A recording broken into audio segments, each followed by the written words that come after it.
Yes, Et j'accepte, voilà, j'accepte. bonjour à tous et bienvenue dans un nouvel épisode du Fitness Car Chat. Aujourd'hui, on est avec Ben. Salut Ben, tu vas bien? Jane, Alors ça fait, et voilà, toi? déjà merci pour ton temps. Aujourd'hui, séance un peu différente parce que d'habitude, voilà, on se met en présentiel, on est dans la voiture. Ici, comme on est quand même un peu loin l'un de l'autre, toi, tu habites au plein centre de Bruxelles. Moi, aujourd'hui, j'ai pas mal de Yes. choses à faire. Donc, pour la première fois, on teste par Zoom. Donc, excusez-nous à l'avance si on est un petit peu maladroit de temps en temps, mais on découvre. Donc voilà, Ben, j'avais envie de t'interviewer dans le podcast parce que je pense que tu as plein de choses, t'as plein de choses à dire. Bon, moi, je te connais depuis déjà quelques années, hein. On s'était Ouais. rencontrés dans une réunion de Zénith Athletics à un moment donné où j'avais envie de faire de la force. Et puis finalement, je me suis blessé. Voilà, je me suis L'époque entraîné en force, altéro. mais j'ai pas fait de compète, quoi, tu vois. Mais à un moment donné, j'avais cet objectif-là, un petit peu, peut-être. Puis ça a pris une autre direction. Mais après, on s'est revu à CrossFit Tembo. Voilà, tu as coaché là-bas et j'ai vu comment tu t'entraînais. Moi, depuis le début, j'ai bien compris que tu étais quelqu'un, on emploie maintenant le mot hybride. On va en parler en détail après, mais voilà, quelqu'un qui fait à la fois euh, de la force et de l'endurance. Ça, c'est pour peindre un petit peu très large le tableau, mais tu fais pas de la force n'importe Mhm, comment. Moi, ce qui m'avait frappé déjà à l'époque, déjà, c'est que tu étais très jeune, tu l'es encore, surtout par rapport à moi et que tu faisais des choses très, très techniques, très pointues, très étudiées, de manière très intelligente. Marcus Philly, voilà, c'est pas tout le monde qui a cette curiosité d'aller vraiment étudier en profondeur functional bodybuilding, etc. Euh, mhm. donc, voilà, ça m'a plu. Après, on n'a pas eu l'occasion d'en parler beaucoup, mais je te suis sur les réseaux depuis longtemps. Donc, je trouve que ton Insta est vraiment top. Aussi bien Mais de d'un point même, de vue je vais aussi te lancer des fleurs à un moment donné. aussi bien d'un point de vue esthétique que d'un point de vue du contenu, ouais, ça inspire. Voilà, c'est clair que moi, quand je vois, quand tu postes que tu bouffes, je me dis, oh punaise, il mange super clean, il faut aussi que je fasse un effort. Mais aussi, quand je vois que tu postes, voilà, je viens de courir pendant 3 heures, je me dis, oh punaise, il y a des mecs qui courent 3 heures. Moi, faut aussi que je pousse un peu plus, quoi, tu vois. Mais enfin voilà, donc c'est clair que dans les gens qui m'inspirent, il y a plein de gens qui font des trucs de dingue, mais c'est des gens qui sont loin de moi, tu vois, Mhm. c'est des stars, mais Ouais. j'aime bien d'avoir aussi des gens comme toi dans un peu plus qu'on peut rencontrer et tout, qui font des chouettes trucs et après du coup en parler un peu plus en profondeur. Donc voilà, moi, j'aime bien dès le départ Absolument. ta vision, ton ambition. Donc on voit déjà dans ton Insta dès le début tu te comportes comme quelqu'un qui a déjà réussi. Tu vois, je sais pas comment expliquer ça. Ça peut, pour certains, ça pourrait sembler prétentieux, mais je vais développer. Je veux dire, je pense que quand tu as de l'ambition, quand tu as une vision long terme, c'est OK de prendre le temps de faire des photos de qualité, de montrer ses entraînements, etc. Je pense que ça fait aussi un petit journal et ça montre l'évolution de A à Z. Et aussi, enfin, on parle un peu plus mindset ici déjà, mais c'est clair que si tu as confiance en toi, que tu vois dans quelle direction tu vas, tu connais la méthode, tu es déterminé et tout, ben, c'est un peu comme si tu avais déjà réussi, quoi. Moi, ici, enfin, on en parlera après, je me fixe un peu des nouveaux objectifs assez ambitieux et je disais à ma compagne, je disais, c'est bizarre, en moi, je ressens déjà comme si j'étais cette personne, quoi. Tu vois, il y a un truc aussi au niveau de l'identité qui est, je pense, très fort. Chez les athlètes qui vont loin. Donc voilà, on sent la passion et la passion avec la méthode et la technique, voilà, c'est inspirant, quoi. Donc voilà, c'est pour ça que tu es là Écoute, aujourd'hui et on va développer après, quoi. Tu bah, ça veux? me fait super plaisir déjà que tu me proposes d'avoir cette discussion et cet échange avec toi parce que c'est toujours intéressant d'avoir des conversations avec des personnes qui sont passionnées par ce milieu qui est l'humain, le fitness et la santé. Et je pense que chaque discussion qu'on peut avoir entre personnes qui veulent apporter un petit peu plus, je pense à notre communauté et à les gens qui sont autour de nous, c'est d'office des conversations qui vont être gratifiantes et sur lesquelles on va pouvoir grandir. Donc, je te remercie simplement pour cette invitation et déjà cette petite introduction qui est très flatteur. Et voilà, ça fait plaisir. Donc voilà, Donc, j'ai mes petites notes ici, hein. Qu'est-ce que j'ai dit? On va parler de la notion d'athlète hybride. Donc, voilà, quand on avait un peu discuté, moi, tu me parlais un petit peu de à quelle vitesse tu courais. Je sais pas, déjà à l'époque, on parlait de semi ou de marathon et tu courais à des vitesses qui, pour moi, sont impressionnantes. Donc, ouais, il y a ça. Et sachant que tu t'entraînes en force, je me dis, bah, je voyais déjà l'hybride à ce moment-là, quoi. Maintenant, évidemment, avec les années d'entraînement, Ok. ça va être encore plus développé. On va parler de quelques exemples dans les gens un peu plus connus. Moi, je pense à Nick Baer, je pense à des gars comme ça qui sont super costauds, qui font proche de peut-être 100 kilos de muscles, mais qui te courent un marathon en moins de 3 heures. Ben, voilà, moi, je trouve que c'est des modèles intéressants à suivre. Euh, donc voilà, est-ce que toi, tu pourrais donner ta définition de l'athlète hybride ou de la notion d'hybride et pourquoi ça te plaît? Pour moi, la façon dont je la définirais, c'est le fait de pouvoir concorder différentes modalités sous un seul plan, avec Hmm. une cohésion. Donc, quand tu regardes vraiment les définitions, tu peux en avoir beaucoup et ça se développe de plus en plus sur le fitness actuel. Mais moi, je le vois vraiment comme les différentes modalités que tu veux apporter dans ton fitness au quotidien. C'est-à-dire que on peut mélanger différentes structures et différentes modalités. On parle d'entraînement de résistance fonctionnelle, on parle d'endurance, on parle de force absolue. Voilà, c'est toutes des modalités qui, de base, sont spécifiques, qui sont dans un seul créneau. Mais le fait de pouvoir mentionner le terme hybride, c'est le fait de pouvoir concorder ces différentes modalités sous un seul plan. Ouais. Et donc voilà, on connaît tous les deux bah, CrossFit, on sait que c'est une méthode d'entraînement qui marche très bien. Et le CrossFit, c'est un peu, on essaie de faire tout. Donc il y a pas, c'est pas une spécialisation, t'es pas à fond dans l'endurance, mais t'en fais un petit peu, t'es pas à fond dans la force, mais t'en fais, tu fais de la gymnastique. Et c'est vrai que moi, j'essaie de faire attention à enfin, j'ai peur de la spécialisation. J'ai beaucoup de gens autour de moi qui sont des spécialistes. Donc, les, les plus fréquents, c'est en endurance. Donc, ce qu'on voit le plus souvent autour de nous, Mhm. c'est des mecs qui vont faire des très longues distances, qui vont être très, très spécialisés en endurance, mais qui, au final, euh, n'ont pas une santé tout à fait optimum parce que, ils délaissent vraiment le côté force, le côté explosivité. Bon, le haut du corps manque de force et de puissance, etc. Et pour la longévité, c'est pas l'idéal. Non. Et c'est pour ça que moi, tu sais, ces derniers mois, ces dernières années, moi, je suis fort axé longévité. Et Mhm. donc, ben, j'essaye, moi, dans mes routines, de rassembler tous les paramètres de la longévité et de les entraîner. Et aussi de détecter quels sont mes points faibles et agir dessus, même si parfois ça ne fait pas forcément plaisir d'aller travailler un point faible, mais c'est nécessaire. Et voilà, donc je trouve que le côté hybride, ça colle avec l'aspect santé, longévité et surtout si après on peut y prendre du plaisir, c'est encore mieux. Je pense que toi, tu prends du plaisir à t'entraîner en Bien sûr, force et toujours. de manière technique et tu prends du plaisir aussi à faire de l'endurance et tu allies les deux, quoi. Et j'imagine que peut-être autour de toi, tu essaies de pousser pour faire la promotion de ça aussi. Ah, ok. Tu peux me passer, je vais la remettre à la réception.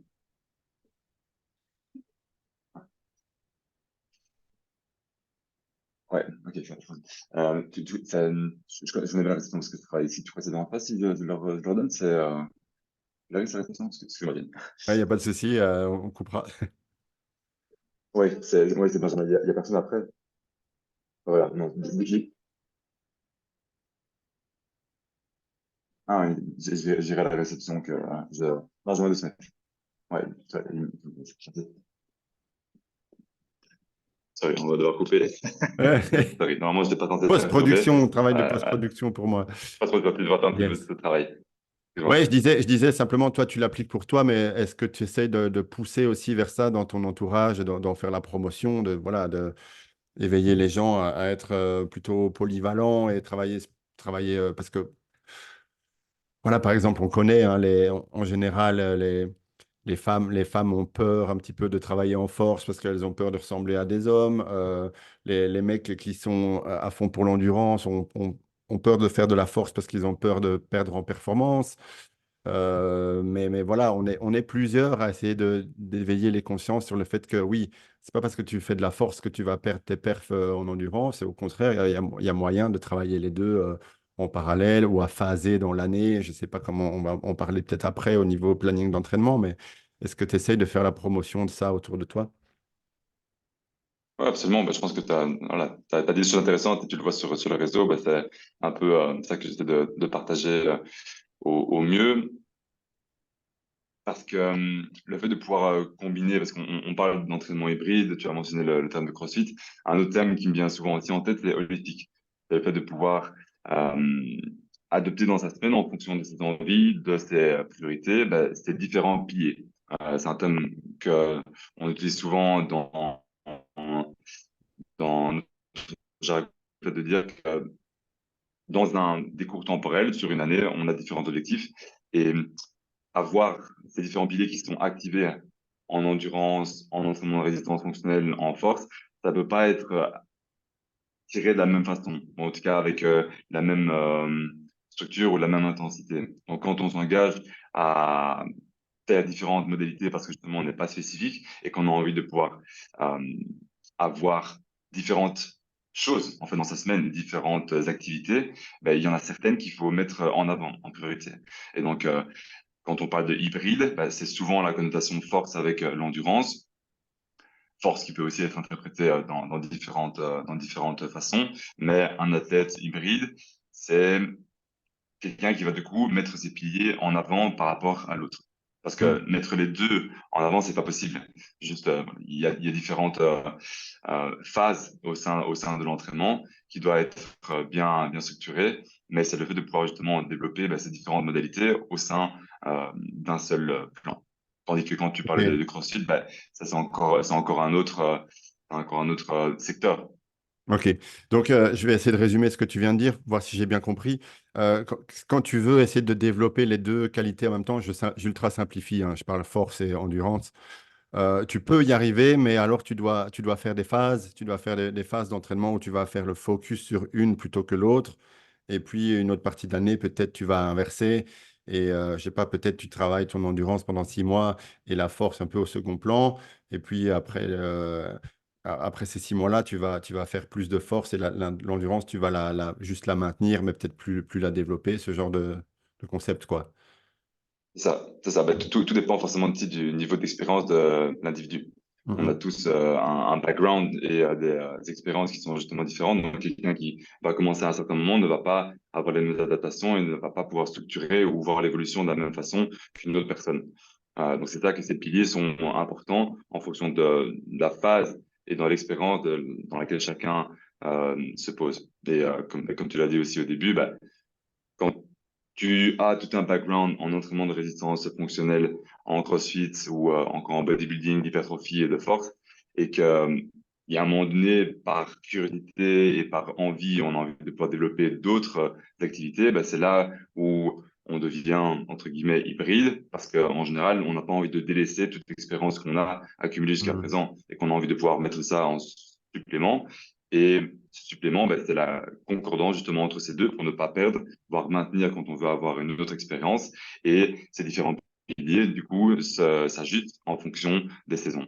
Mhm. Pour donner un exemple un peu concret, est-ce que tu pourrais donner, je sais pas, une semaine type d'entraînement que toi t'appliques peut-être en ce moment, comparé à une semaine type que tu appliquais fin de l'année passée quand tu te préparais pour de l'endurance, voir Mhm. le ratio sortie Ouais. endurance versus force, comment tu l'avais travaillé peut-être il y a 2, 3 mois et comment tu le travailles maintenant. Ouais. Ben, pour donner un exemple, donc on a fait la préparation pour le projet 0 jusqu'à 74 où mon associé et moi-même, on a voulu compléter 250 km d'ultra-distance, chose qui a dû se raccourcir parce qu'on n'a pas réussi à atteindre cette distance, on a fait 142 km. Pendant cette préparation-là, on a maintenu 4 entraînements de résistance fonctionnelle. Donc, Ouf. c'était le but de pouvoir maintenir. notre force avec un gros volume de run. Donc, c'est sûr que dans cette phase et dans ce projet, il y avait beaucoup de volume, mais la priorité n'était pas sur les entraînements de résistance. On les maintenait parce que c'est le fait de pouvoir justement ne pas perdre la masse musculaire, qui est un sujet qu'on peut aborder aussi après, parce que c'est ça que le principal, c'est de pouvoir maintenir un taux de masse musculaire le plus important dans une phase d'endurance. Surtout quand on est déjà avec plusieurs années d'expérience en tant qu'athlète. Donc, on avait 4 entraînements de résistance fonctionnelle et on courait 5 à 6 fois par semaine, avec des durées Mhm. qui forcément variaient et sur les 7 semaines de préparation ont évolué euh, pour arriver en termes de distance à la fin de la préparation sur un 100 km. Mhm. Tu peux t'imaginer un peu le volume de temps qui est consacré pour de l'ultra-distance, qui est assez considérable. Tout dépend forcément de l'objectif et de la distance que la personne réalise.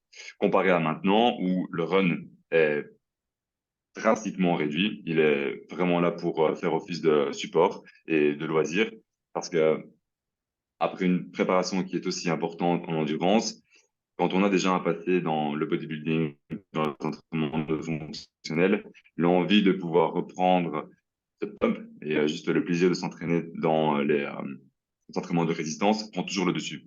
Et donc, le pilier, maintenant, après un mois, parce que ça fait déjà un mois qu'on a fait les 142 km, on le retire de niveau pour faire beaucoup plus la priorité sur les entraînements de résistance. J'en ai rajouté un, donc on se situe à 4 à 5 entraînements d'1 heure, 1 h 30, avec forcément des patterns et des groupes musculaires qui vont varier, avec toujours le support du run Mhm. qui reste vraiment loisir. Il y a sûrement un moment donné où je vais un petit peu plus restructurer, mais là, vu qu'on est en phase post-challenge, on est encore dans cette optique de reprendre du plaisir. Ouais, mais ça m'impressionne quand tu dis que pendant cette phase d'endurance, tu arrivais à maintenir 4 séances de resistance training, alors Ouais, que ce n'était pas la priorité. Mais maintenant que c'est la priorité et que le run est secondaire, tu es à 4 à 5.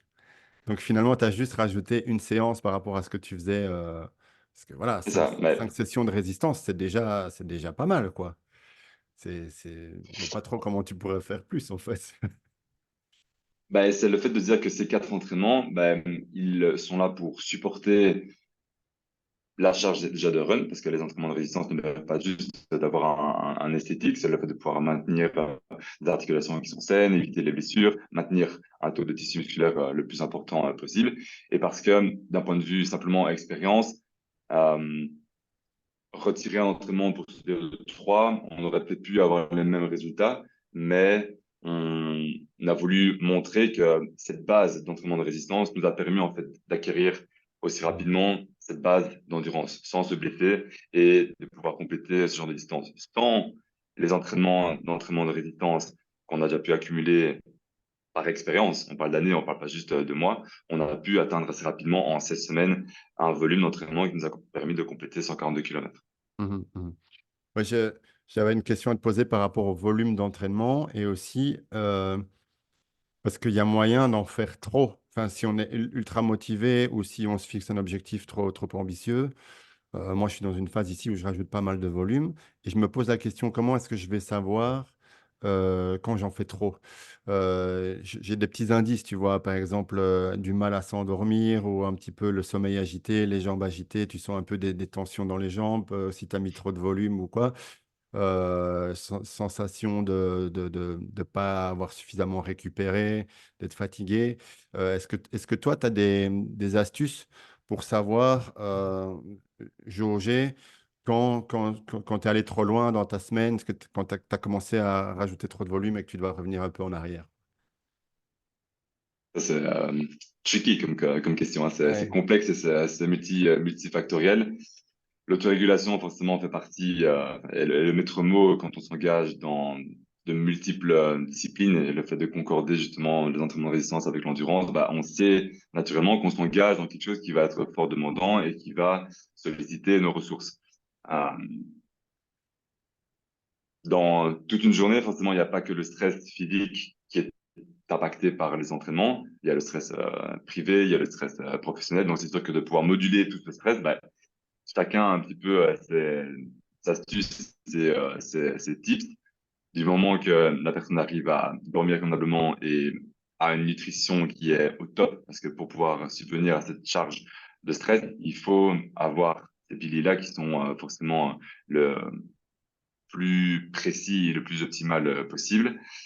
Mais à part ça, non, les tips, pour moi personnellement, c'est souvent des micro-siestes en début d'après-midi, parce que j'avais à cette période-là pas l'occasion de pouvoir dormir à chaque fois et avoir mes 9 heures de sommeil pile poil. J'étais aux alentours de plus ou moins à 6h30, 7h et encore, donc c'était pas le plus optimal.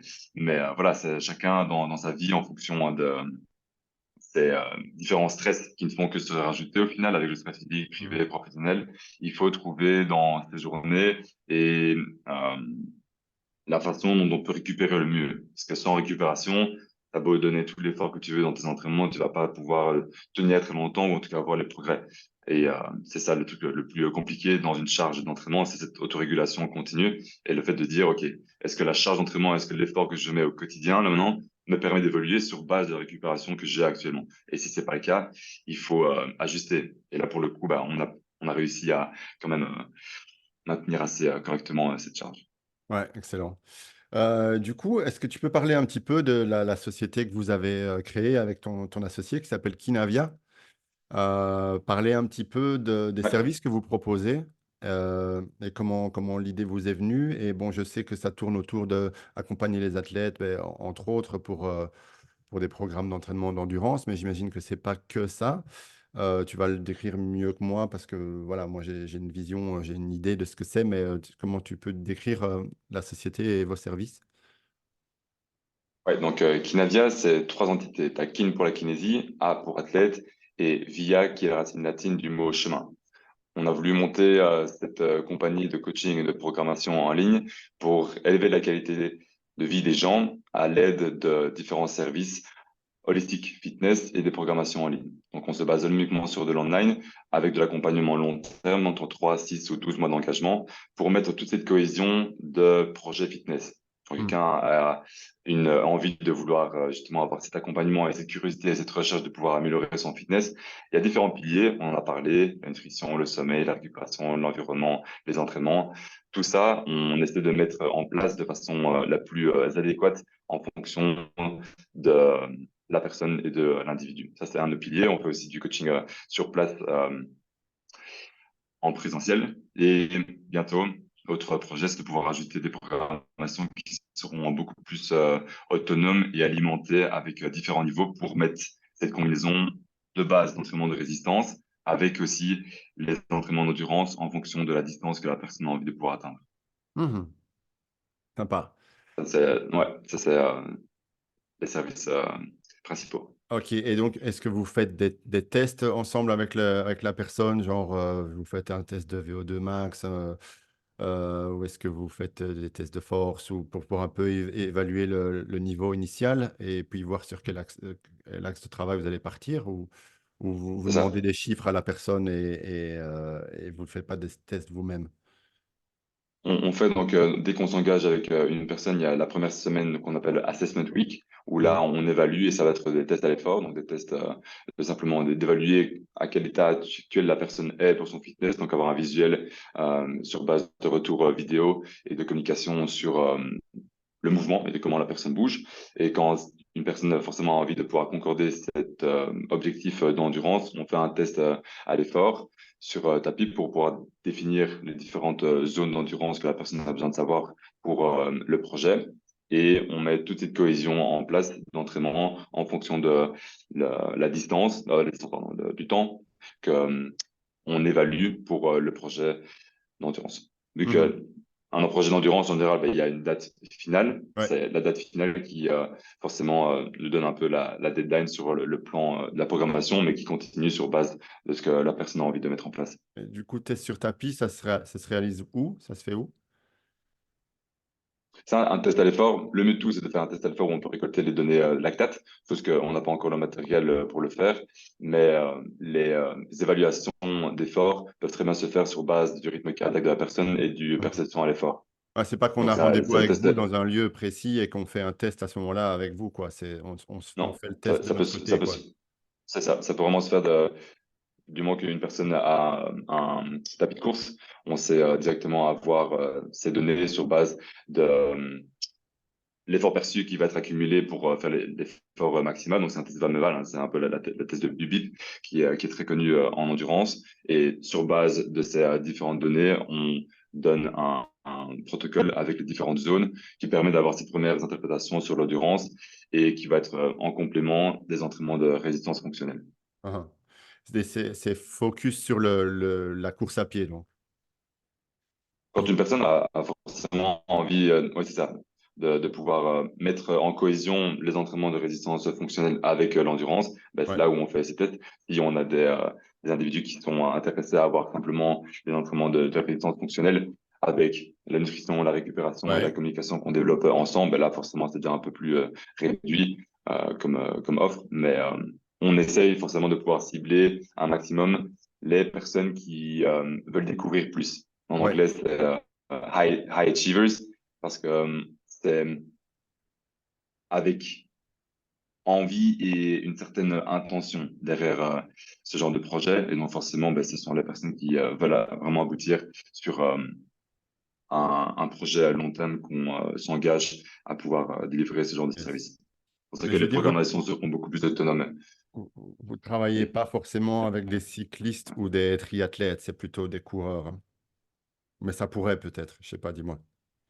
non, bien sûr, ici Max a déjà eu l'occasion de pouvoir faire plusieurs triathlons, donc il a déjà quand même gagné de l'expérience. Mais dans tout ce qui est cyclisme à proprement dit, étant donné qu'on n'est pas du tout nous-mêmes impliqués dedans, on ne s'engage pas dans ce genre de projet, de par juste l'expérience qu'on n'a pas la capacité de pouvoir délivrer. Yes. Comment toi, tu mesures ta performance et ton évolution? Bah, écoute, c'est vrai que c'est chouette que tu as fait un peu l'intro au début parce que c'est vrai qu'on se connaît quand même depuis déjà quelques années parce que tu n'as pas mentionné CrossFit War, mais c'est de là Oui. aussi qu'on a pu Ok, ok, ouais. se voir avant CrossFit Tembo. Bah, écoute, tu vois bien que sur 2, 3 ans, depuis que j'ai commencé à courir, donc c'était juste après le Covid, parce qu'avant le Covid, je courais absolument pas. Il y avait Ah, 0 kilomètre qui se faisait en course à pied. C'était les entraînements de FBP, de Marcus Philippe que tu as aussi mentionné, que j'ai pris énormément goût et qui a été ma source d'inspiration et la source, en tout cas, d'information principale pendant quand même de nombreuses années. Mais une fois que j'ai découvert le run et que j'avais envie de pouvoir justement combiner ces entraînements de résistance avec le run, ça a été par étapes. Ça a été semi-marathon. Pendant la première période où c'est que j'avais déjà envie de pouvoir cibler un certain temps, donc, je l'avais fait en 1h24 pour le semi-marathon. Ensuite, c'était marathon, un deuxième marathon. Et voilà, quand tu t'engages dans la course à pied, tu as très vite envie de plus. Et quand tu as envie de pouvoir réaliser certaines choses et de voir réellement ce que ton corps est capable de faire, bah, il y a forcément de l'effort et des entraînements qui doivent être mis en place. Mais cette fondation, elle est toujours là. Et on revient un petit peu sur le sujet qu'on a eu précédemment. Les entraînements de résistance fonctionnelle, mettre son muscle sur son mécanique, c'est la base de tout. Tout le monde devrait avoir un minimum d'entraînement de résistance, c'est ça qui permet la longévité. C'est aussi un point ouais. que tu as mentionné un peu plus tôt. Donc, cette base, je ne la quitterai jamais. Et c'est pour ça que je ne pourrai jamais me considérer comme spécialiste de run ou de quoi que ce soit.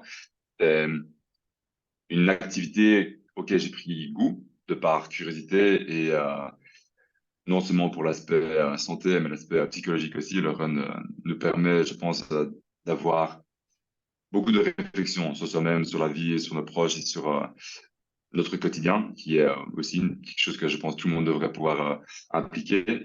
Mais l'évolution se fait, bah, c'est bien, bah, c'est bien. Franchement, c'est vrai que quand tu fais un peu le topo en 2, 3 ans, il y a quand même pas mal d'évolution qui s'est fait en termes de distance, même si un temps en semi-marathon ne peut pas être équivalent à de l'ultra-trail. Ce sont des objectifs qui sont totalement différents, même si l'activité est la même, les intensités sont forcément différentes.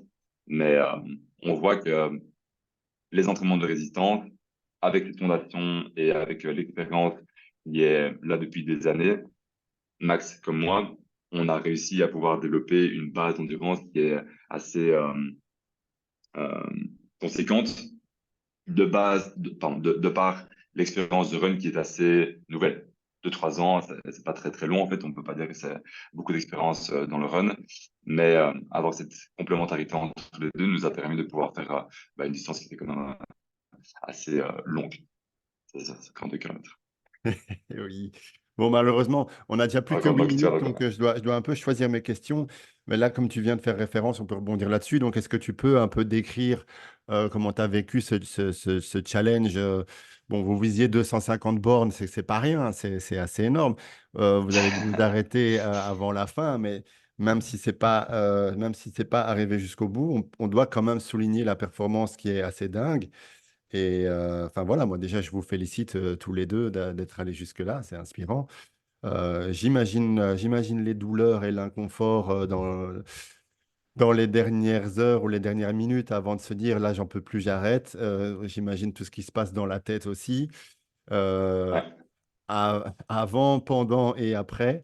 Donc, ouais, tu peux un peu nous dire comment tu as vécu ça et quelles leçons t'en tires finalement.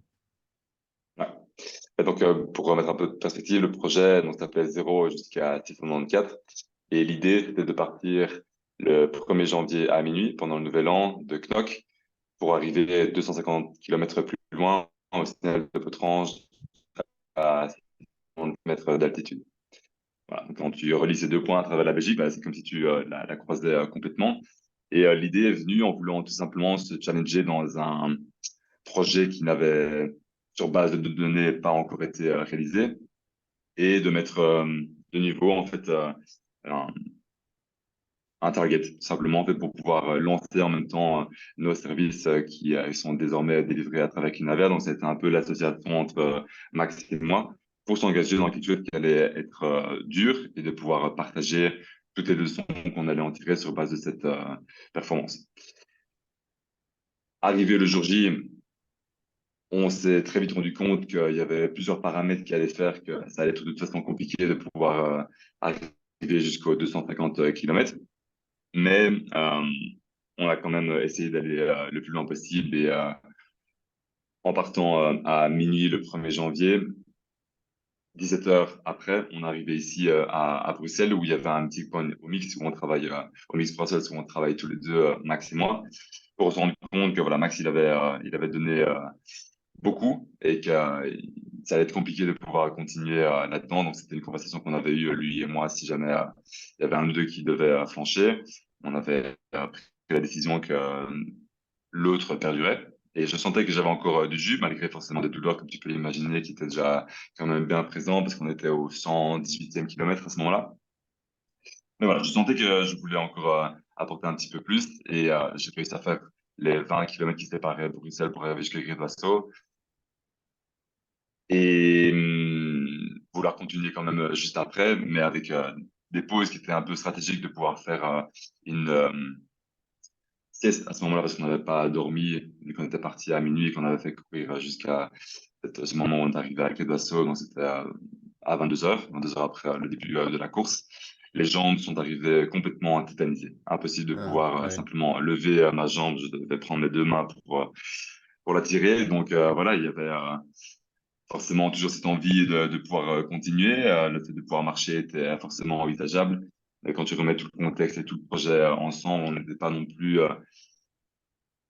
prêt, en fait, je pense, aller au point de se détruire complètement. Non, mais bien Là, sûr, ça n'a on pas de n'était même sens. pas sur des courbatures, on était vraiment sur des grosses lésions musculaires et c'était une expérience. C'était pas une distance qu'on avait déjà réalisée, c'était très ambitieux de nature.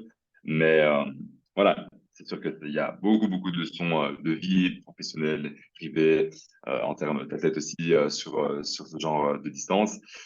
Étant donné qu'on a dit qu'on a fait ce projet, il va de toute façon arriver à un moment donné où on fera soit la partie 2 où on retentera ce projet. Ça va arriver, pas pour le moment, on a encore besoin un petit peu de temps d'assimiler tout ça. Mais le message qu'on a vraiment voulu partager à travers ce projet, c'était le fait de pouvoir s'engager dans quelque chose qui allait être difficile. Et c'est sûr que Ouais. pour nous, à ce moment-là, les 142 km, voire même les 250 km, c'était quelque chose qui allait de toute façon être difficile. Et on a vraiment voulu véhiculer ce message qu'à travers des challenges qui sont difficiles, on élève notre qualité de vie Ouais, et bien notre sûr. propre potentiel. Parce qu'on ne sait pas juste une le son qui va être axé simplement sur une distance, mais c'est tout le projet et tout ce qui en découle en fait, qui font Yes. on a vraiment des leçons qui sont très importantes ce genre de distance. Et ça, forcément, ben, ça va être la communication et c'est ce pourquoi on a créé Kinavet, de pouvoir élever la qualité de vie des gens. Et on va essayer de faire notre maximum pour arriver là-dessus, Ouais. comme tu es en train de faire aussi avec tout ce que tu partages sur les réseaux et toute la passion que tu as dans l'humain et dans la santé qui est Ouais, aussi ouais, on partage ça, très chouette à l'envie de voir. se dépasser, aller chercher les limites, les repousser, même si c'est dur, se fixer des objectifs que parfois tu sais que tu vas peut-être pas y arriver, mais ça fait partie du C'est pas délire. Après, il grave. faut pas faire trop souvent, hein. Faut pas faire Enfin, trop souvent. levier, je te parle de levier, tu vois, c'est un moment Euh, on tire, l'autre après, il faut le passer de l'autre côté. alors Ben, où est-ce qu'on peut te trouver sur les réseaux, etc. Donc sur Ben Fitness sur Instagram. Bad Fitness sur Instagram, le compte Instagram de Kinavia, c'est Kinavia, Kinavia underscore pour Instagram. Et tous les services et les différentes informations qu'on propose se trouvent sur kinavia.be. Excellent. Ben, écoute, on va devoir clôturer là. Peut-être on en fera un deuxième parce que j'ai pas su te poser toutes mes questions. Moi, on Ça peut me va vite, hein. trouver Une à demi-heure. Sander Warp sur Instagram et alors The Frozen Warriors pour la partie froid, etc. Au plaisir. J'espère qu'on aura Ouais, l'occasion de se faire un petit bain froid aussi dans pas trop longtemps, suivi d'un petit c'est sauna vrai. si on se met bien. Ah, c'était bien pratique, hein, ces petits bains à tempo. J'ai plus l'occasion de faire des bains froids très Ah, souvent, mais les 12 pas sont toujours au menu quotidiennement, donc on va dire que ça compte pour la même chose. Souvent. excellent. Allez Ben, alors je te souhaite une bonne Bien, fin de journée. Merci pour ton temps et on se à tient au toi aussi, courant. merci Et beaucoup pour bonne chance l'invitation, ça m'a fait super pour tous plaisir. tes projets, etc. À la Yes, prochaine. à toi aussi. Ciao, Salut. Jen. Ciao. Ciao.